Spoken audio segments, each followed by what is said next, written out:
Ronan Finch was halfway through nuking last night's lasagna in the microwave when a knock reverberated through his tiny bungalow. It wasn't the polite, forgot-to-buy-sugar knock of a neighbor, but an authoritative, deliberate pounding that made the walls shudder. "Who the hell knocks like that at 9 p.m.? Ronan muttered, abandoning the microwave mid-whir. He cracked open the door cautiously, gripping the edge like it was a lifeline. His eyes widened as he took in the figure on his porch. A woman, though woman seemed a generous term for someone who stood nearly 7 feet tall, with skin like polished silver streaked with intricate, glowing patterns.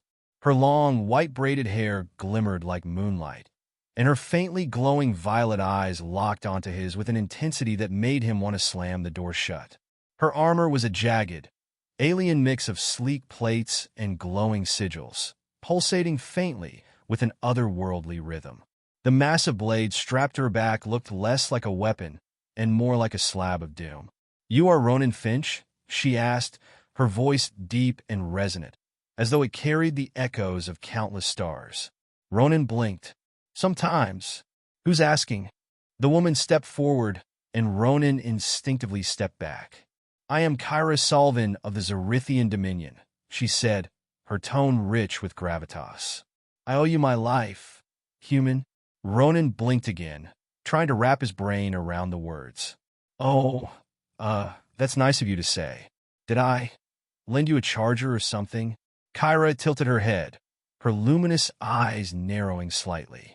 "7 rotations ago, you saved me from certain death. Among my people, a life saved is a life owed. I am here to repay my debt. Save your life." Ronan's voice cracked, his mind scrambling through the past decade of his relatively uneventful existence. "Are you sure you got the right guy? There's probably another Ronan Finch, taller, with a heroic chin and way better posture." "There is no mistake," Kyra said, her tone brooking no argument. Ronan's brain felt like a computer frozen mid-update. He vaguely remembered a meteor shower years ago that had interrupted a particularly rough Tuesday. Had he done something heroic? Nudged a space rock with a flashlight? Before he could process further, Kyra dropped to one knee, her armor creaking faintly. "I pledge my service to you for 5 rotations of your star." She bowed her head, her voice solemn. "Your will is my command." Ronan gawked at her. "Okay. First of all, you might be overselling this. I don't even remember saving your life. So maybe we could just shake hands and call it even." Kyra rose to her full height, her expression unwavering. "To reject a Zerithian life debt is to dishonor our most sacred code. Do you wish to offend my people and risk the wrath of the High Council?" Ronan gulped, glancing nervously at the colossal sword strapped to her back. "I'm all for avoiding wrath, High Council or otherwise." He let out a nervous laugh. "So, what does this debt repayment thing involve?" "It means I am bound to your service," Kyra said, her glowing eyes softening slightly. "For 5 rotations of your star, I will guard your life and obey your commands." "Great," Ronan muttered, leaning against the doorframe. "An alien warrior with a sense of duty shows up, and I'm not even wearing socks." Eventually, he invited her inside, not out of politeness, but because her looming presence on his doorstep was starting to attract the attention of his nosy neighbors. She ducked through the doorway, her armor glinting in the dim kitchen light. "This is your dwelling?" she asked, her glowing eyes sweeping over the mismatched furniture, empty takeout containers, and a precariously balanced tower of coffee mugs. "Yep. Welcome to Casa Finch," he said, spreading his arms. "Try not to trip on the carpet. Otherwise, I'll owe you a life debt." Kyra didn't laugh. Instead, she examined his microwave with suspicion. "What is this device? A tactical scanner?" Ronan blinked. "It's a microwave. For heating up food. Not very tactical, unless you're battling frozen burritos." Kyra frowned at the appliance, as if it might spring to life and attack. "Your people fight with food?" "No," Ronan said quickly, then hesitated.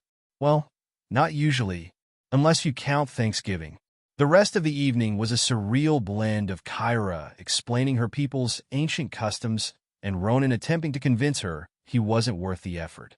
She refused his offer of the fold-out couch, opting instead to stand near the door in full armor, keeping watch. As Ronan crawled into bed, he chuckled quietly to himself. Tomorrow, he'd wake up, discover this was all some bizarre dream, and go back to his boring life. Right? Ronan woke to the sound of metal scraping against metal. Groggy, he stumbled into the kitchen to find Kyra sharpening his largest kitchen knife on what looked like a makeshift forge made from his toaster and some foil. "What are you doing?" he blurted. Kyra turned, holding the glowing blade. "Your weapons are woefully inadequate. I am improving them. That's for chopping carrots, not aliens." Ronan exclaimed, snatching the knife away. "I don't have mealtime skirmishes, Kyra." Kyra raised a metallic brow. "Then how do you defend yourself during sustenance preparation?" "I don't, because I'm not in a freaking battle every time I make a sandwich." Before Kyra could argue, a knock at the door interrupted them. Ronan froze. "Oh no," he whispered. "Please tell me you weren't standing by the window with that sword." Kyra crossed her arms. "I do not cower in shadows." Groaning, Ronan opened the door to face his neighbor, Marcy, the neighborhood gossip queen. She held a Tupperware container and wore a grin that spelled trouble. "Morning, Ronan," she said brightly, peeking past him. "I couldn't help but notice you had company last night." Ronan forced a smile. "Oh, yeah. Just an old friend visiting." Kyra chose that moment to stride into view, her armor gleaming and violet eyes blazing. "Your neighbor is armed with baked goods," she announced, pointing at Marcy's container. Ronan slapped a hand over his face. "It's banana bread, not a weapon." Chapter 2. The warrior learns to blend in. The following morning, Ronan woke up to the faint sound of heavy boots pacing his living room. He squinted at the alarm clock, barely 6:30 a.m. groaning. He stumbled out of bed, his hair sticking out in several directions. Kyra stood by the window, one hand resting on the hilt of her sword, the other holding a mug she'd commandeered from the leaning tower in his sink. It was filled, inexplicably, with orange juice. "What are you doing?" Ronan asked, rubbing his face. "Scanning for hostiles," Kyra replied, her gaze fixed on the street outside. "Your dwelling is poorly fortified. Anyone could infiltrate with ease." "That's because it's a house, not a military outpost," Ronan muttered, heading for the kitchen. He opened the fridge, stared blankly for a moment, then grabbed some eggs. "So, what's the plan? Do you have to report back to your people or something?" Kyra turned to face him, her violet eyes narrowing. "I cannot return until my debt is fulfilled. For the next 5 of your solar rotations, your survival and prosperity are my only priorities." "That's flattering," Ronan said, cracking an egg into a pan. "But I'm not exactly living a high-risk lifestyle here. My biggest threat is the neighbor's cat stealing my garden tomatoes." Kyra tilted her head. "The feline menace has been noted. I will address it later." Ronan groaned, running a hand through his hair. "No, Kyra, that was a joke. You don't need to fight cats. Or anyone, for that matter." Kyra didn't reply. Instead, she resumed her pacing, muttering something under her breath about weak earthling defenses. As the smell of frying eggs filled the room, a new thought struck Ronan. "You're going to stand out a bit, you know. People around here aren't used to 7-foot-tall alien warrior women in glowing armor showing up at the grocery store." Kyra's glowing eyes flickered with curiosity. "What would you have me do? Disguise myself?" "Exactly," Ronan said, pointing a spatula at her. "We need to blend you in, make you look normal." Kyra frowned, her metallic brow furrowing. "Normal? I am Kyra Salvin of the Zerithian Dominion, a decorated warrior who has triumphed in battles across the Anarian Nebula. Why should I seek to appear normal among such fragile creatures?" Ronan sighed. "Because the fragile creatures will freak out if you walk around looking like you just stepped out of a sci-fi movie. Trust me, it's easier this way." Kyra crossed her arms, considering this. Finally, she nodded. "If it is your will, I shall adapt to your strange customs. But I demand proper materials for this transformation."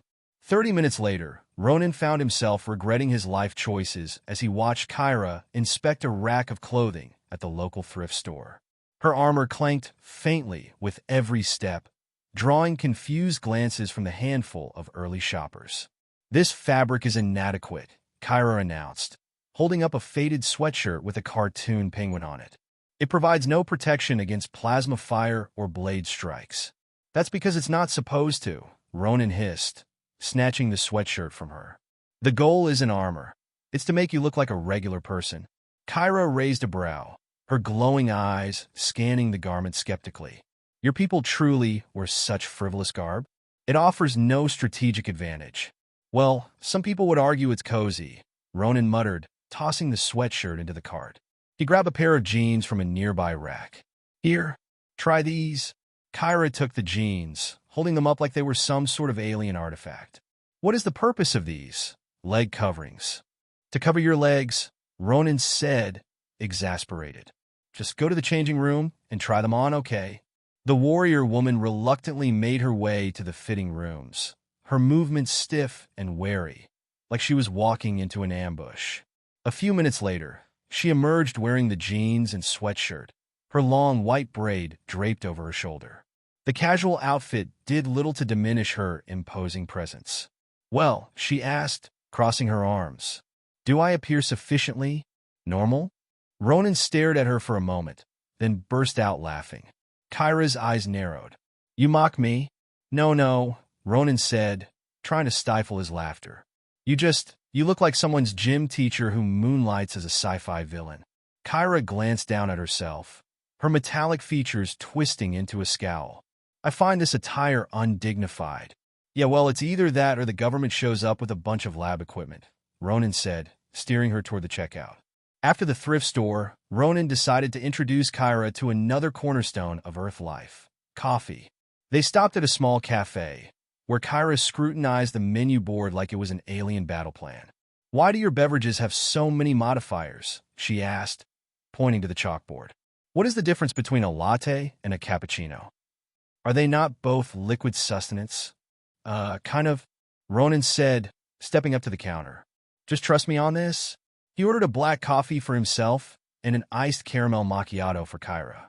When their drinks arrived, she regarded the plastic cup with suspicion. "Is this some kind of toxin?" she asked, holding the straw like a weapon. "It's coffee," Ronan said, sipping his own. "Try it. You might like it." Kyra sniffed the drink cautiously, then took a tentative sip. Her glowing eyes widened slightly, and for a moment, she said nothing. "Well," Ronan prompted. "This," Kyra said slowly, taking another sip. "This is remarkable. A beverage that restores energy and contains such sweetness. Truly, your people are more resourceful than I imagined." Ronan grinned. "Yeah, well, don't get used to it. If you're sticking around, we're going to have to work on a budget." Kyra didn't respond, too engrossed in her drink. For a fleeting moment, Ronan allowed himself to relax. Maybe having a 7-foot alien warrior bound to him wouldn't be so bad after all. Then Kyra's gaze shot toward the cafe window, her hand instinctively moving to her sword hilt. "What now?" Ronan asked, already bracing for the worst. "There," Kyra said, nodding toward a man across the street. He was leaning against a lamppost, his posture casual, but his gaze was fixed firmly on the cafe. "That's just some guy," Ronan said, though his stomach sank. "No," Kyra said, her voice low and sharp. "He is watching us, and he is armed." Ronan turned back to the man, his pulse quickening. "Oh, come on," he muttered. "I can't even finish my coffee without someone trying to kill me." Kyra stood, her expression grim. "Stay behind me, Ronan Finch. Your survival is my duty." Chapter 3: Trouble Finds Them. Ronan's heart was pounding. Kyra stood tall and motionless, her piercing gaze fixed on the man across the street. The stranger seemed entirely unfazed by the 7-foot-tall alien warrior staring him down. If anything, he smirked, tipping his head as if acknowledging her attention. "What's your deal, man?" Ronan muttered under his breath. He wasn't exactly the confrontational type, but Kyra's intensity was contagious. "Stay behind me," Kyra said without looking at him. Her tone was calm, but her hand hovered over the hilt of her sword, ready to draw at a moment's notice. "If this is an assassin, they will not reach you." "Assassin?" Ronan hissed.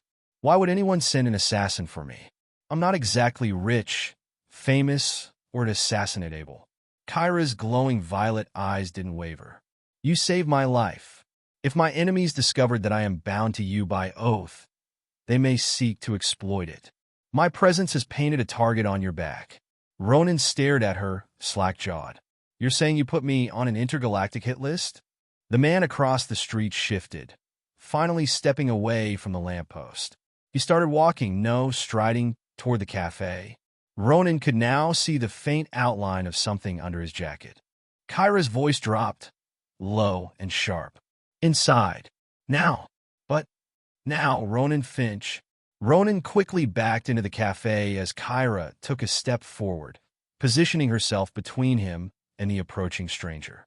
The customers inside were blissfully unaware of the tension outside, chatting and sipping their overpriced lattes. The man stopped just short of the cafe's patio. Up close, Ronan could see he wasn't exactly ordinary. He moved with an unsettling confidence, his eyes sharp and calculating. His jacket shifted slightly, revealing a sleek, alien-looking device holstered at his hip. Kyra's voice was a growl. State your purpose, stranger. The man raised his hands in mock surrender, his smirk widening. Relax, Zerithian. I'm not here to start a fight. His voice was smooth, almost friendly, but it carried an edge that made Ronan's skin crawl. Then why are you armed? Kyra shot back, her hands still poised over her sword. Protection, the man said. Same as you, I imagine. You're a long way from home, warrior. Makes a guy curious. Kyra took another step forward, her armor gleaming faintly in the morning sun. Your curiosity is irrelevant. If you mean no harm, leave now. The man chuckled, shaking his head. I'm afraid I can't do that. See, I've been tracking you for a while, Kyra Salvin, and I'm not the only one who noticed your little detour to this backwater planet. His eyes flicked to Ronan, and his smirk deepened. You must be the human she's so protective of. Ronan, is it? Ronan froze. How do you know my name? Let's just say I've done my homework. The man's tone was casual, but his gaze was anything but. Word travels fast when a Zerithian warrior breaks protocol. A life debt to a human? That's not something you see every day. Kyra's sword was halfway out of its sheath before Ronan even registered the movement. The blade pulsed faintly with blue light, its edges humming with energy. Leave, she said coldly. Now. The man's smirk faltered just for a moment. Then he held up his hands again, taking a step back. All right, I'll go. But this isn't over. His eyes locked on Ronan one last time, and his voice dropped to a warning. Watch your back, human. You've got no idea what kind of trouble you're in. With that, he turned and walked away, blending seamlessly into the crowd. Kyra didn't lower her sword until the man was completely out of sight. Even then, her posture remained tense, her glowing eyes scanning the street as if expecting an ambush. Who the hell was that? Ronan asked, stepping cautiously back onto the patio. An opportunist, Kyra said, sliding her sword back into its sheath. Likely a mercenary or bounty hunter. He'll report back to whoever sent him, and they'll send others. Ronan stared at her, his stomach churning. Others? Great. So now I've got intergalactic bounty hunters after me, because of you. Kyra turned to face him, her expression unreadable. It is my duty to protect you. I will not allow harm to come to you, Ronan Finch. Yeah, well, forgive me if I'm not feeling super reassured right now. Ronan snapped. This isn't exactly my idea of a normal Tuesday. Kyra stepped closer, her towering presence making Ronan instinctively take a step back. But her voice, when she spoke, was surprisingly soft. I did not choose to bind you to my fate, but I will not abandon my oath. Your life is my responsibility now, whether you wish it or not. Ronan sighed, rubbing his temples. Fine, but we need a plan. If more of those guys are coming, we can't just sit around waiting for them to show up. Kyra nodded. Agreed. First, we must relocate. This dwelling is too vulnerable. And second, she hesitated, as if reluctant to say what came next. You will need to learn how to defend yourself. Ronan blinked. Wait, what? You are my ward, Kyra said matter-of-factly. But I cannot protect you at all times. If you are to survive, you must be prepared to fight. Ronan stared at her like she'd just grown a second head. I'm not exactly warrior material, Kyra. The last time I got into a fight, it was over a stolen lunch in 3rd grade. And I lost. Then we will start with the basics, Kyra said, her tone leaving no room for argument. Your survival depends on it. Ronan groaned, running a hand through his hair. This is just getting better and better. Kyra's eyes softened slightly, and for the first time, she almost looked amused. Do not fear, Ronan Finch. I will make a warrior of you yet. Ronan sighed, shaking his head. Yes, sure. Just wake me up when this nightmare's over. Meanwhile, far above Earth's atmosphere, a sleek, black ship hovered in the void. Its hull was smooth and featureless, save for the glowing red insignia of the Zerithian Dominion. Inside, a figure clad in dark armor stood before a holographic display, watching a replay of the confrontation outside the cafe. So, the figure said, their voice cold and sharp. The rogue warrior has chosen her human. Interesting. A second figure, seated at a console, looked up. Shall we send a retrieval team? Not yet, the first figure said, a cruel smile spreading across their face. Let her think she's safe for now. When the time comes, we'll strike, and she'll regret ever breaking our laws. The display flickered, showing Kyra's face frozen in mid-motion, her glowing blade raised. Enjoy your peace while it lasts, Kyra Salvin, the figure murmured. It won't last long. Chapter 4. Warrior Training for Beginners. Ronan regretted everything about this. The fresh morning air and the nearby, chirping birds did little to alleviate the growing pit of dread in his stomach.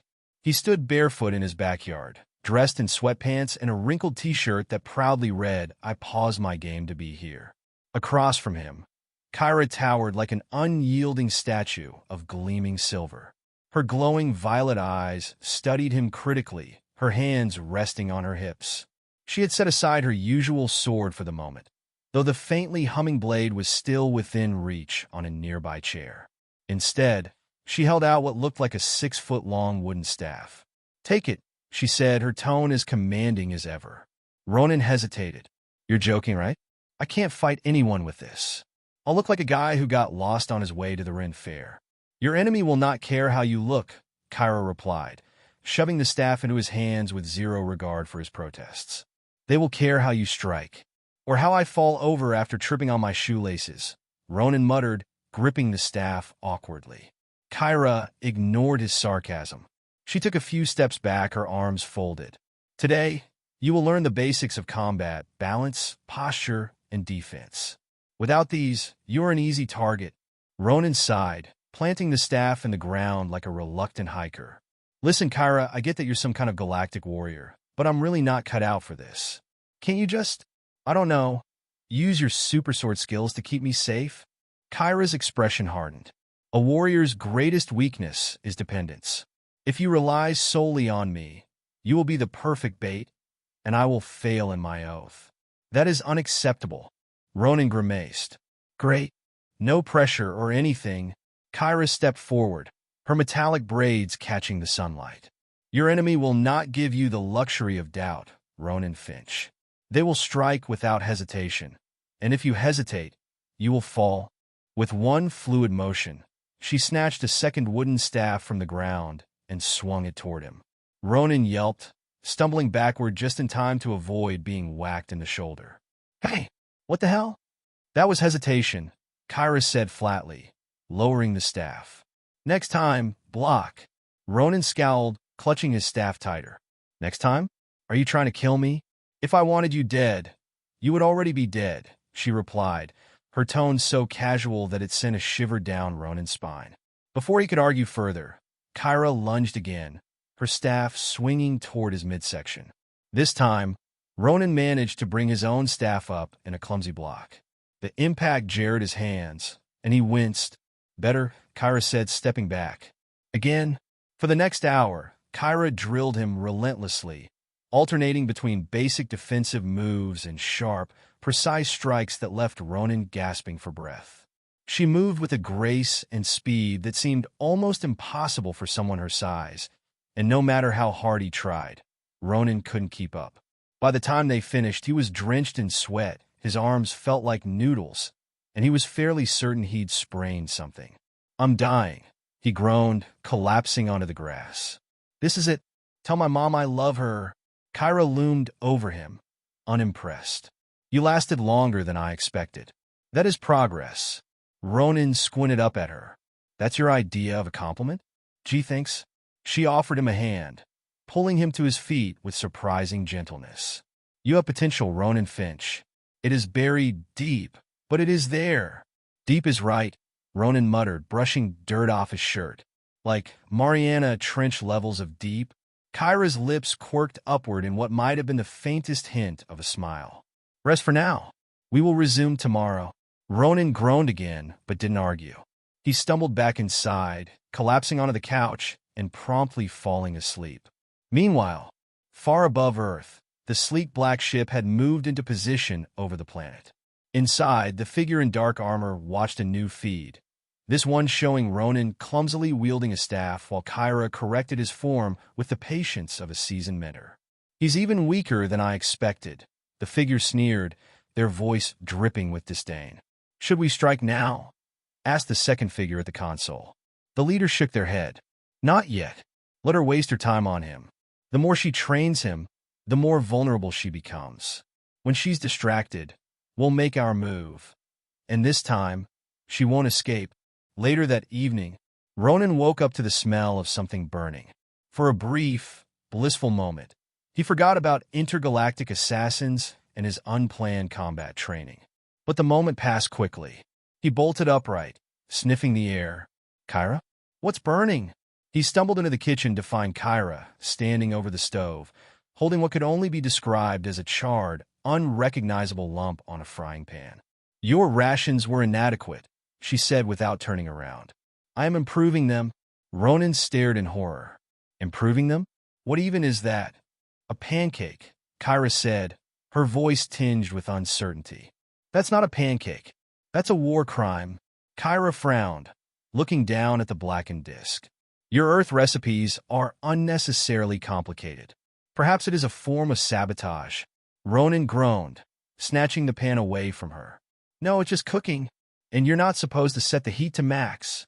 Kyra crossed her arms, watching as Ronan attempted to salvage the situation. "Your methods are inefficient. On Zarithia, food is prepared by machines, leaving warriors free to focus on their duties."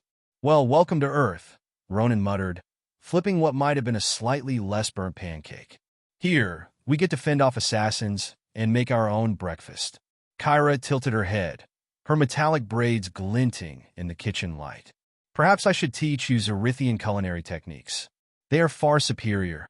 Ronan sighed, shaking his head. "Let's just focus on surviving first. You can teach me how to make alien soufflés later."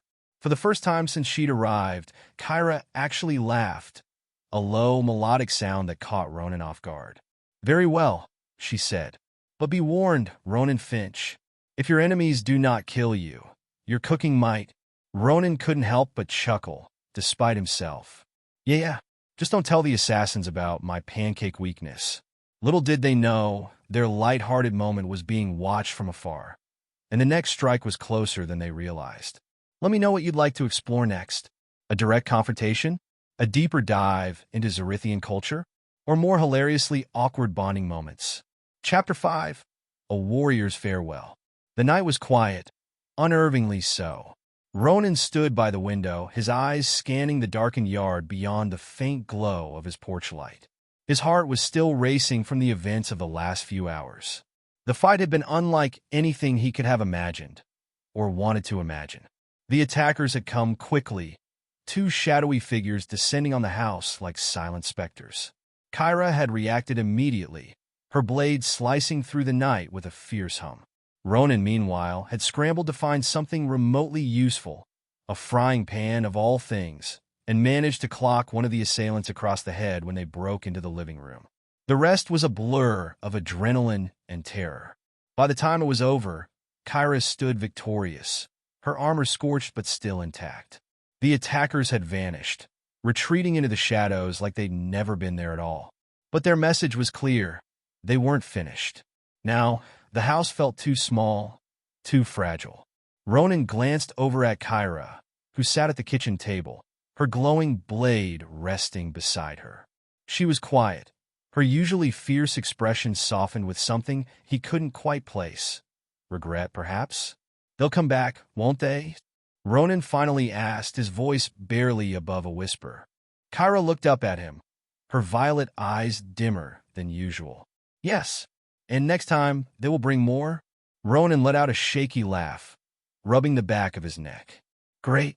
Just what I needed, an intergalactic hit squad camping out in my backyard. I cannot stay here, Kyra said abruptly. The words hit him like a punch to the gut. He turned to face her fully, his brow furrowing.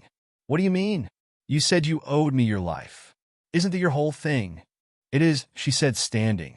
Her metallic braids swayed as she moved toward him. But my presence here endangers you. These attackers, they seek me, not you. If I remain, they will return, and they will not stop until they have what they want. Ronan swallowed hard, the weight of her words settling in. But what if you need me? What if I need you? Kyra's lips curved into a faint smile, one that held more sadness than warmth.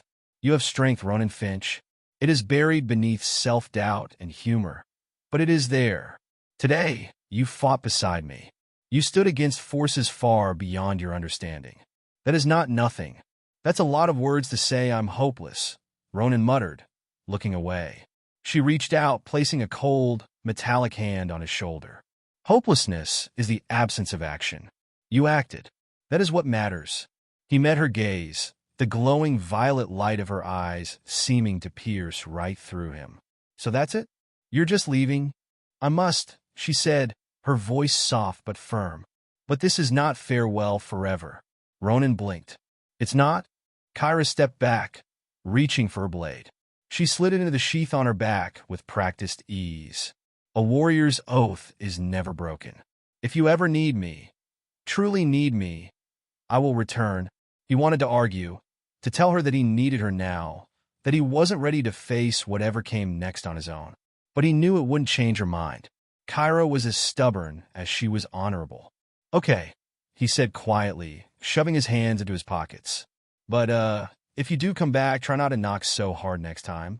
My door's still recovering. Kyra's faint smile returned, this time with a hint of genuine warmth. I will keep that in mind. She turned toward the door, her armor catching the faint light as she moved. When she reached the threshold, she paused, glancing back at him one last time. Farewell, Ronan Finch. May your days be filled with strength and fewer burned rations. Before he could respond, she stepped outside, disappearing into the night like a silver shadow. Ronan stood there for a long moment, the weight of her absence pressing down on him. The house felt emptier, quieter. But there was something else, too. A flicker of determination, buried deep but unmistakable. He wasn't sure what the future held, but one thing was clear. His life would never be boring again. And for the first time in a long while, he was okay with that.